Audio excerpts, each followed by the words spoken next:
Okay, so today with your kids, you're gonna hold hands all day long. And it's gonna be really sweet because you get to be in physical contact all day long. But it's also gonna be a challenge and kind of like a dare because you're gonna have to come up with some really creative problem solving ways to get around things. And it's gonna be fun and full of laughter as well because just wait until one of you has to use the bathroom. Things will come up, things will come up that bring more play into this for sure. And just goofiness and awkwardness. And if you've got more than one kid, then of course you'll do this on, different days, like one person per day, because, I'm not going to try to overload you with like 5 different children hanging on to pieces of your arms. But, you also have a few workarounds. Maybe I shouldn't even mention those up front, but I already did, so damage is done. But if you have to do something where you want to be able to use your hands, it's just like required, then yes, you could like tie a string to your arm and tie the string to their arm. But as long as it's your arm's length and it's technically, similar to you actually holding hands, then that's fair game. Okay. No, like making these giant 30-foot long strings, not gonna work.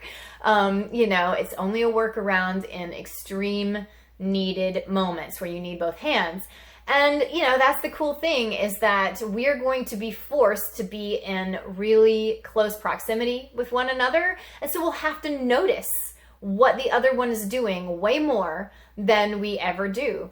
Or at least I feel like that's going to be one of the things that comes up immediately. I mean, if your kid is like, oh God, I don't want to have to stand right beside you holding your hand the entire time that you cut vegetables and cook, too bad. Like that is the name of the game and we're doing it. So pull up the step stool or, come over here and let's figure out something else to talk about or pass the time with because you're glued to my hand and I've got to do this soup. And actually, I'm down a hand, so I'm going to need you to help me by doing what my other hand would do and put the vegetables into the soup and I'll pass them to you. And so there'll be ways that you guys interact and engage that you might not typically. And, vice versa too. You might not typically get down on the floor with them when they're playing a game or, drawing or whatever, but you will have to now because you will be attached at the hand and you may bring your computer work or try to get something else done while you do it. So there's going to be some negotiation involved and you guys might have to talk it out like, all right,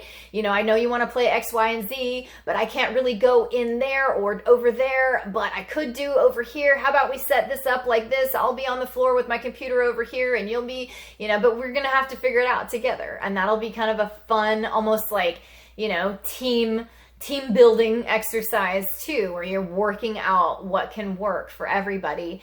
And it will be nice to sort of come along with each other and see what they do and how they do it in a more up close way than we might typically. And then we can realize like, how often do we sit alongside each other anyway? Are we in each other's space all the time, but we don't notice each other that much? Or are we not in each other's space? Is this really new and weird because we're usually in separate rooms? And very independence, minded or whatever. And, how does it go? And especially as the parent, because a lot of times they follow you around, but you're equally attached here. So you kind of have to follow them around too. And it's not always the case. We have to follow them around a lot too for safety reasons. Or at least that's the one that comes to my mind. But, it'll be interesting to feel like there's some limits to freedom, but there are some new insights and some new benefits gained. There are some like levels of closeness that are gained.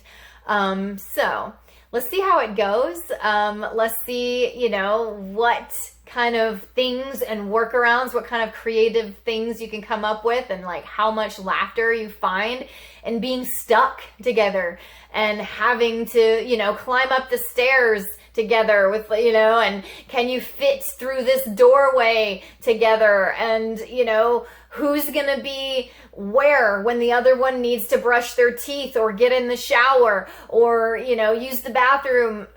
So, you'll see how this is a game right away. I hope you like it.